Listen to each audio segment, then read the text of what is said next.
Meaning of dogwood. Dogwood.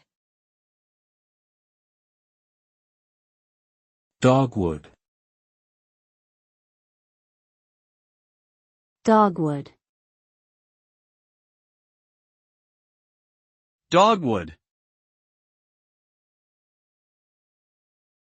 Dogwood refers to a type of deciduous tree or shrub that is native to North America, Europe, and Asia. The name dogwood is believed to have originated from the Old English word dagwood, which means durable wood. Dogwood trees typically bloom in the spring, producing clusters of small flowers that can range from white to pink or red. In the autumn, dogwood leaves often turn vibrant shades of red and purple before falling off in preparation for winter.